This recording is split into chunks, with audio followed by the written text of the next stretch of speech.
Shalom, Bapak Ibu sekalian, generasi muda, dimanapun kita berada, selamat kembali mengikuti program Studi Biblika.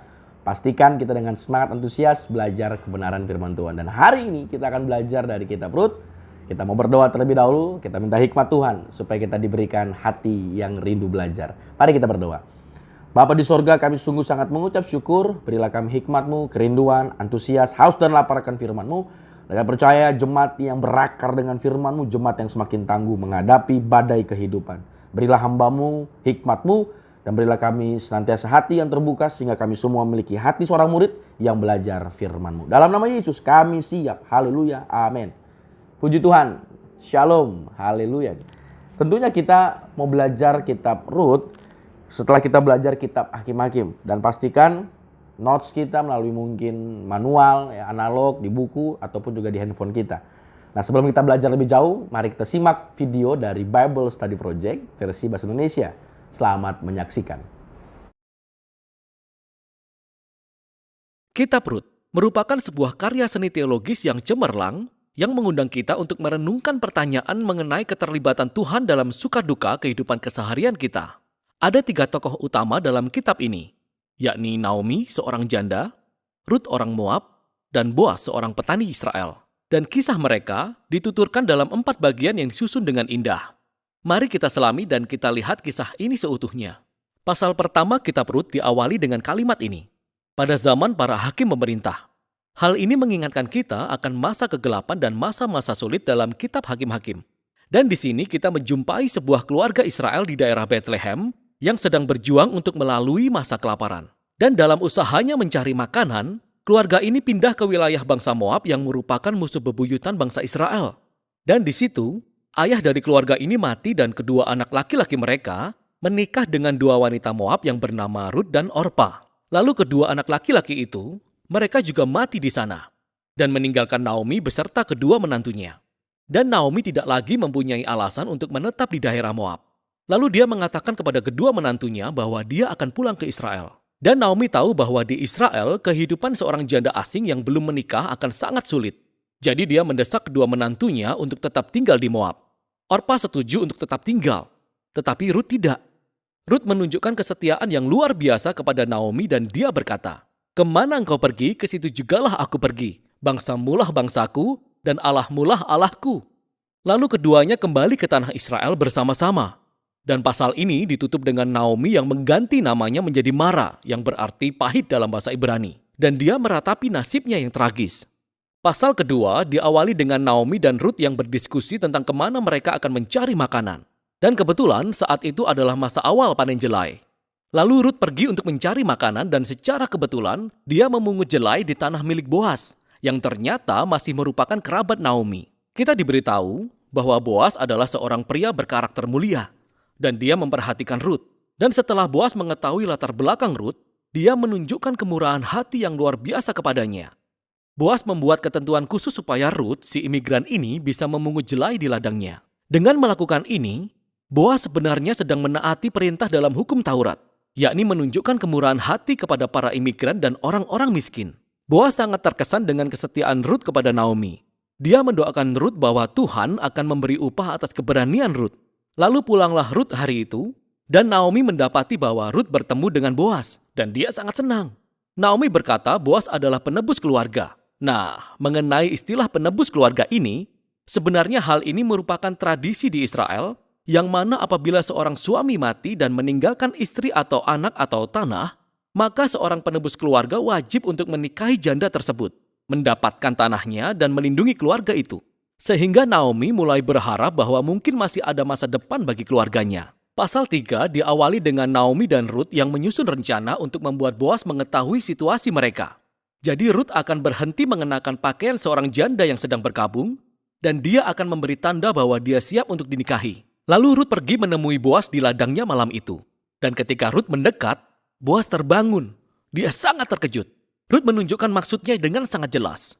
Dia bertanya apakah Boas berkenan untuk menebus keluarga Naomi dan menikahinya.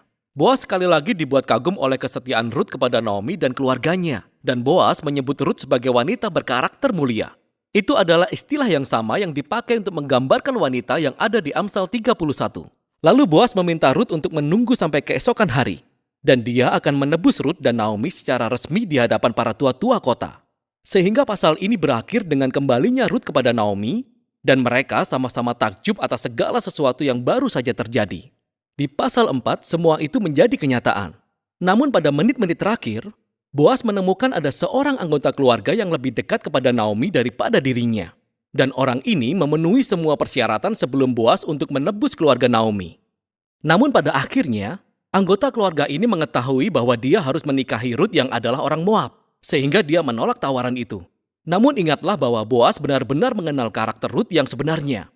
Jadi dia mendapatkan harta Naomi dan menikahi Rut. Dan sama seperti di bagian awal bagaimana Rut sangat setia kepada keluarga Naomi, demikianlah Boas juga setia kepada keluarga Naomi. Kisah ini diakhiri dengan pembalikan kondisi dari semua tragedi yang terjadi di pasal 1. Jadi kematian suami dan kedua anak laki-laki tergantikan. Ketika Rut menikah lagi dan melahirkan seorang anak laki-laki yang mendatangkan sukacita bagi Naomi. Keselarasan kisah antara bagian pembuka dan penutup sungguh luar biasa. Jadi, ingatlah bahwa tragedi di bagian awal diikuti oleh tindakan kesetiaan yang ditunjukkan oleh Rut. Dan ini sangat selaras dengan tindakan kesetiaan Boas yang membawa pada puncak pemulihan keluarga Naomi. Dan keselarasan ini juga menyoroti susunan dari pasal-pasal yang ada di kitab Rut. Jadi tiap-tiap pasal diawali dengan Naomi dan Rut yang membuat rencana untuk masa depan mereka. Dan hal ini diikuti oleh pertemuan yang ajaib antara Rut dan Boas. Dan tiap-tiap pasal ditutup dengan Naomi dan Rut yang bersukacita atas apa yang terjadi. Kisah ini disusun dengan sangat indah. Dan susunan itu sebenarnya berhubungan dengan bagian yang sangat menarik dari kisah ini. Dan bagian itu adalah betapa sedikitnya nama Tuhan disebutkan. Tokoh-tokoh dalam kisah ini berbicara tentang Tuhan beberapa kali. Tetapi penulis tidak satu kali pun menyampaikan bahwa Tuhan melakukan sesuatu secara langsung dalam kisah ini. Dan itu sungguh cerdas. Karena pemeliharaan Tuhan sedang bekerja di balik setiap adegan dalam kisah ini. Menenun semua keadaan dan pilihan semua tokoh ini. Jadi Naomi, semua tragedi yang dialaminya membuat dia berpikir bahwa Tuhan sedang menghukumnya. Namun sesungguhnya keseluruhan kisah ini adalah tentang rencana Tuhan untuk memulihkan dia dan keluarganya. Dan Tuhan melakukan itu melalui Rut, melalui keberanian dan kesetiaannya yang membawa kesembuhan bagi kehidupan Naomi. Namun tidak tanpa Boas, seorang petani bijaksana yang murah hati dan setia. Jadi Tuhan memakai integritas Boas yang dipadukan dengan keberanian Rut untuk menyelamatkan Naomi dan keluarganya. Kisah ini dengan luar biasa mengulas interaksi tujuan dan kehendak Allah dengan keputusan dan kehendak manusia. Tuhan merangkai kesetiaan dan ketaatan umatnya untuk mewujudkan tujuan-tujuan penebusannya di dunia. Dan itu membawa kita pada bagian akhir dari kisah ini. Kitab Rut ditutup dengan silsilah yang menunjukkan bahwa anak Boas dan Rut yang bernama Obed merupakan kakek dari Raja Daud yang daripadanya garis keturunan Sang Mesias berasal. Jadi tiba-tiba semua peristiwa yang nampak biasa-biasa saja ini ternyata terhubung dengan kisah hebat tentang penebusan Allah bagi seluruh dunia. Jadi kitab Rut mengajak kita untuk menyadari bahwa Tuhan turut bekerja dalam kehidupan sehari-hari kita. Bahkan di dalam hal yang tampak sepele. Dan itulah isi kitab Rut. Puji Tuhan, video yang kembali memberkati kita. Pastikan kita menyimak dengan penuh fokus dan sehingga kita diberkati. Dan hari ini kita akan melihat kitab Rut di pasal pertama. Ini menarik sekali. Saya akan bacakan ayat yang pertama. Pada zaman para hakim memerintah, ada kelaparan di tanah Israel. Lalu pergilah seorang dari Bethlehem sama istrinya dan sama anak laki-lakinya ke daerah Moab untuk menetap di sana sebagai orang asing. Di ayat pertama ini kita mendapat informasi dari Nabi Samuel yang dipercaya menulis kitab Rut ini. Di mana kitab Rut ini juga ditaruh setelah kitab Hakim-Hakim menuju zaman raja-raja. Jadi taruh di tengah-tengah. Hakim-Hakim, Rut masuki zaman raja-raja. Nah, kita boleh melihat bahwa kitab Rut ini memberitahu kita suatu informasi yang sangat penting. Pada zaman para hakim ada kelaparan. Zaman apakah? Pada babak seperti apakah? Nah, kalau kita mengingat materi minggu lalu, ada sebuah lingkaran ya yang sangat ya statis begitu ya. Kalau orang Israel jauh dari Tuhan, disiplin Tuhan, terus nanti nangis, minta ampun, tobat, terus dipulihkan. Bangkitlah seorang pemimpin atau hakim. Nah, ketika akhirnya dipulihkan, zona aman, mereka kembali lagi jauh dari Tuhan. Didisiplin Tuhan. Berarti kalau dalam kitab Rut kita mendapat informasi pada zaman para hakim ada kelaparan. Berarti pada zaman apa? Pada zaman orang Israel lagi jauh dari Tuhan dan mereka mengalami yang namanya disiplin atau didikan Tuhan. Nah ternyata waktu mereka mengalami zaman babak ya di disiplin Tuhan, ya kita bisa melihat, makanya Rut luar biasa. Ayat pertama membuat kita mengerti informasi alasan dan makna yang lebih dalam. Ini luar biasa, ini firman yang begitu sangat luhur, agung, mulia. Kita bisa melihat makna-makna yang sangat mendalam. Jadi ketika kita melihat bahwa di zaman Allah sedang mendisiplin Israel, ada informasi bahwa ada seorang keluarga dari Bethlehem pergi keluar ke daerah Moab. Ketika bangsa ini lagi disiplin, keluarga ini pilih mencari aman sendiri. Dan ketika nanti kita baca, dan mungkin Anda sering baca, Elimelek kepala rumah tangga meninggal. Terus Mahlon Kilion, anaknya laki-laki juga berpulang. Dia ingin mencari aman sendiri, bahkan sampai anak laki-lakinya menikah dengan perempuan asing. Artinya apa? Mereka ingin mencari fasilitas yang nyaman, mencari aman, diterima supaya bisa berjalan bisnisnya. Bahkan sampai menantunya pun adalah orang penduduk asli supaya lancar segala usahanya. Padahal kita bisa mengingat jauh sebelumnya dilarang untuk menikah dengan perempuan asing. Tapi mereka segitu mengorbankan nilai-nilai yang sudah ditetapkan demi mencari aman sendiri. Keluarga yang oportunis. Dalam kelaparan mereka pilih pergi keluar. Dan dari situ kita bisa melihat bahwa ternyata ketika mereka memilih aman sendiri, informasi yang kita dapat di pasal yang sama, pasal pertama bagian awal, Elimelek meninggal. Dan anak laki-lakinya meninggal. Dari babak mereka ingin mencari aman sendiri, kabur disiplin Tuhan, malah mereka mengalami yang babak lebih didisiplin Tuhan. Ingin mencari aman, malah tidak aman. Dari situ kita bisa melihat juga nama Elimelek, God is my king. Allah, Melek, God is my king. Tuhan Allahku adalah rajaku. Tapi dia gagal, dia oportunis, dia kabur, dia gak ngerti namanya identitas sebuah doa. Nama yang gak boleh biasa-biasa. Nama yang bukan sekedar dibuat nama. Tapi ternyata dia menyangkali identitas dirinya, namanya Elimelek. God is my king, dia milih kabur, dia milih mencari aman sendiri, tidak taat kepada pembentukan Tuhan. Walaupun nanti kita melihat dari Rut menjadi garis keturunan Daud. Dipulihkan nama Elimelek itu. God is my king melalui Daud ini dipulihkan walaupun Elimeleknya gagal. Kita belajar yang pertama bahwa jangan pernah kabur dari disiplin Tuhan. Jangan pernah lari, jangan pilih shortcut. Belajarlah untuk menikmati proses didikan Tuhan. Yang kedua kita belajar kata Elimelek yang nanti kita ngerti ya, kita sudah kita baca ya. Kita juga tahu Rut ini nanti Daud keturunannya begitu ya. Kita bisa melihat bahwa ternyata ada gambaran teologis yang begitu mendalam. Walaupun Elimeleknya gagal. Habis kita pelajari, ini menarik sekali, indah sekali. Dia boleh gagal, tapi rencana Allah tidak pernah gagal. God is my king, Elimeleknya gagal. Tapi rencana Allah tak pernah gagal. Artinya Allah gak butuh kita sebenarnya. Kita yang butuh Allah. Tapi seringkali kita merasa sombong. Seringkali kita merasa kita bisa. Dan kita belajar bahwa God is my king dipulihkan nanti melalui Daud. Bahwa ternyata rencana Allah tak pernah gagal. Yang pertama kita belajar bahwa jangan pernah lari dari proses Tuhan. Yang kedua bahwa rencana Allah tak pernah gagal. Dia selalu berhasil menyelesaikan misinya. Dialah Allah yang berdaulat dan berkuasa.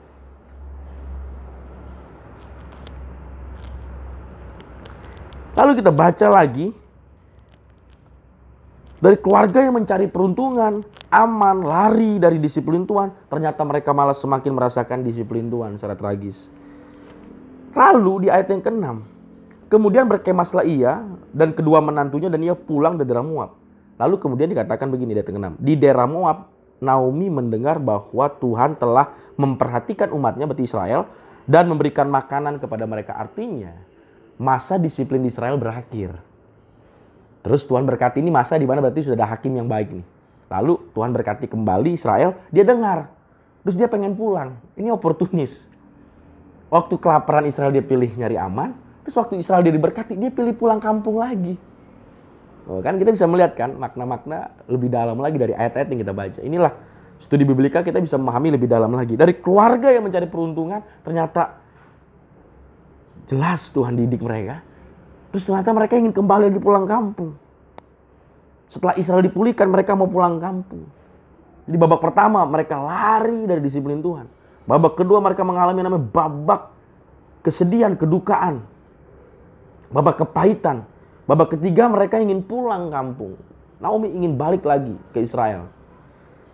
Dan babak yang ketiga ini kita bisa melihat ada gambaran bahwa Orpa Dan Ruth menangis. Dan Naomi berikan blessing. Jadi begini, di ayat yang ke-8, pergi pulanglah masing-masing ke rumah ibunya, kata Naomi kepada kedua menantunya. Jadi gini, Naomi udah kasih blessing, udah kasih berkat kepada menantunya, udah pulang, udah gak usah ikut aku. Dikasih berkat, udah gak ada masalah. Lalu mereka nangis. Tapi kita bisa belajar bahwa ternyata menantu perempuan ini begitu baik. Ya, karena di ayat ke-8 dikatakan, karena kamu sudah tunjukkan kasih itu kepada orang yang telah mati itu kepada aku. Artinya gini, ini benar-benar luar biasa. Kalau mertua perempuan ngomong ke menantunya, berarti ini menantunya sangat baik. Iya kan? Kalau mertua perempuan ngomong baik, berarti ini benar-benar menantu yang baik. Tapi ternyata baik gak cukup. Orpa memilih pulang, bahkan kembali kepada Allahnya. Berarti selama ini dia hanya ikut iman suaminya, ikut-ikutan. Tapi Ruth memilih bertahan. Padahal kalau kita ayat ke-13, masakan kamu menanti sampai dewasa karena kamu harus bertahan diri bersuami? Jangan, anak-anakku bukankah jauh lebih pahit yang aku alami daripada kamu? Sebab tangan Tuhan teracun terhadap aku. Kenapa dia bilang lebih pahit? Karena dia tua, nggak mungkin dia nikah lagi. Kalau nikah udah waktunya kapan? Dan kalau perempuan ini menantu ya masih punya masa depan gitu. Aku udah pulang, aku lebih pahit. Kamu pahit tapi kamu bisa nikah lagi begitu. Tapi pilihannya luar biasa. Orpa solidaritas. Dia simpatis, dia nangis. Tapi sampai level solidaritas. Banyak orang bisa hormat orang tua. Tapi belum tentu memiliki iman yang sama dengan iman orang tuanya. Makanya kita tidak hanya sekedar level solidaritas. Tapi juga sampai kepada level yang disebut namanya iman yang sejati. Makanya di ayat ke-14, menangis pula mereka dengan suara keras. Orpa mencium mertuanya, minta diri. Setelah menangis, dia minta diri. Hanya sampai kepada level sentimentalis. Jadi hanya sampai kepada dia sedih. Tapi habis itu minta diri pulang. Tapi Ruth tetap berpaut kepadanya. Ayat 14 inilah menjadi ayat yang saya perhatikan dengan luar biasa. Orpa nangis minta diri pulang. Ruth menangis tetapi dia tetap berpaut padanya. Bayangkan Ruth akan berhadapan dengan Naomi. Naomi ini kan orang yang lagi udah tua terus mengalami kepahitan. Anda tahu tidak mudah menghadapi orang yang bersama dengan orang yang lagi pahit. Orang lagi pahit, lagi kesel, yang benar jadi salah. Apalagi ini mertua loh, bukan orang tua kandung. Ini berat nih. Waktu suaminya hidup aja nggak ada yang mudah menghadapi mertua. Ini suaminya udah meninggal. Tapi Ruth tetap berpaut kepadanya. Orpa seperti manusia umumnya, sadar diri, minta diri. Dan nggak salah Orpa. Kita dalam sebuah posisi lagi menyalahkan Orpa. Orpa pada posisinya sebagai manusia dia nggak salah. Dia punya kesempatan, dia masih muda, dia bisa menjalankan kehidupan. Dan Naomi pun bisa berikan blessing. Tapi Ruth ada level yang lebih jauh. Ruth pada level dia berpaut kepada Naomi. Ayat 14. Jadi kata berpaut ini lebih daripada sekedar solidaritas. Makanya Kristen sejati. Bukan sampai kepada level kebaikan moral. Bukan sampai teladan moral. Orpa udah beres. Dia udah nangis, dia berduka. Udah teladan moral bagus dia. Dan dipuja sama Naomi. Menantu yang baik juga. Tapi Kristen bukannya sekedar sampai teladan moral. Tapi Ruth memberi kita pada teladan iman. Orpa sampai teladan moral udah baik, dia menjadi orang yang baik. Tapi Ruth teladan iman. Dia tetap berpaut bahkan kepada Naomi yang notabene orang yang lagi pahit. Tapi dia memilih tetap bertahan dan setia. Sampai kepada ayat yang ke-16. Dikatakan jangan desaklah aku meninggalkan engkau dengan pulang dan tidak mengikuti engkau. Sebab kemana engkau pergi, ke situ juga aku pergi. Di mana engkau bermalam, di situ juga aku bermalam. Bangsamu lah bangsaku, Allahmu lah Allahku. Ini jadi kata kunci yang menarik yang kita baca dari Ruth. Bahwa ternyata Ruth melampaui daripada sekedar teladan moral. Ruth melampaui daripada sekedar hanya solidaritas atau sentimental kedukaan. Ruth memiliki iman yang sejati. Kita belajar bahwa tadi yang pertama, jangan pernah lari dari didikan Tuhan. Yang kedua, God is my king. Allah tak pernah gagal menyelesaikan misinya. Elimelek boleh gagal, tapi rencana Allah tak pernah gagal. Yang ketiga kita belajar bahwa ternyata Ruth menunjukkan teladan iman yang sejati. Melebihi daripada Orpa sekedar teladan moral. Bahwa teladan iman inilah yang penting. Bukan sekedar kesedihan bareng, tapi ada persekutuan yang lebih dalam. Kata berpaut tadi ayat 14 menjadi kata kunci. Tuhan bentuk Naomi. Naomi lagi sedih. Tuhan didik keluarga ini. Tuhan masih sayang kalau dibentuk. Kalau kita baca pesimis, kitab ini kayak Tuhan jahat banget. Enggak, Tuhan lagi sangat sayang. Maka dari Ruth ini dari lahirlah Daud. Kalau Tuhan lagi bentuk, Tuhan masih sayang. Tuhan bukan karena nggak senang bentuk ini. Karena Tuhan sangat sayanglah Tuhan bentuk keluarga ini. Sehingga kepahitan yang dialami Naomi. Nanti akan berubah menjadi sukacita melalui pembentukan yang luar biasa dari Tuhan. Melalui iman dari bangsa asing yang ditujukan oleh Rut. Rut ini bangsa asing. Tapi tetap bangsa asing ini memiliki iman yang sejati. Oleh karena itu Bapak Ibu sekalian, kekristenan bukannya sekedar teladan moral, tapi juga adalah teladan iman. Banyak orang di luar Kristen bisa hormat sama orang tua. Banyak juga orang Kristen malah gak hormat sama orang tua. Ini yang tragis, ironi. Tapi seharusnya Kristen, Alkitab mengajarkan lebih daripada teladan moral, tapi teladan iman. Orpa sepertinya gampang sekali kembali kepada Allahnya. Imannya berarti gak sungguh-sungguh. Tapi Rut percaya kepada Allah, bangsa Israel, berarti menunjukkan iman yang sejati. Rut bukan sekedar solidaritas dan loyalitas, tetapi betul bukti iman yang sejati. Allahmu, Allahku. Dengan iman yang sejati ini, walaupun bersama dengan Naomi, mertua yang gak mudah loh. Saya bilang tadi, kalau punya suami aja gak mudah menghadapi mertua. Kita tahulah kisah, dan ini semua klasik. Tapi ternyata iman yang sejati ini membawa Rut sampai kepada level siap bersama dengan Naomi. Kemana engkau pergi, kemana engkau bermalam, aku akan bersama dengan engkau. Ini sebuah komitmen yang tidak sering kita temukan, bahkan hanya di Rut, menantu perempuan siap ikut mertua. Ini kisah iman. Kita merawat orang sakit gak mudah. Merawat orang sakit kadang-kadang kan kalau gak dibilangin agak susah. Level simpati ada batasnya. Level solidaritas ada batasnya, Bapak Ibu sekalian. Level kita bahkan merawat orang tua, manusia anak ada batasnya. Tapi kepada level iman yang sejati, luar biasa. Siap kemana engkau bermalam. Bahkan engkau mati di mana engkau mati, aku pun mati di sana. Ayat 17. Berarti ini level luar biasa. Di mana engkau mati, aku pun mati di sana. Ini komitmen, bukti iman yang luar biasa. Yang membuat Rut yakin adalah karena ibadahnya kepada Allah yang sejati. Berarti selama dia tinggal dengan suaminya, dia tidak sekedar menjalankan ibadah ritualitas, tapi dia betul-betul mengalami Allah yang sejati itu. Sehingga kita belajar. Yang pertama tadi, jangan pernah lari dari didikan Tuhan. Allah tak pernah gagal menyelesaikan rencananya. Nanti singkat cerita, jadi nikah sama Boas, dan dari Rut Boas ini lahirlah gitu ya, keturunan Daud. Ini kita nggak bisa bahas panjang-panjang, tapi kita lihat bagian luar biasa. Allah tak pernah gagal menyelesaikan rencananya.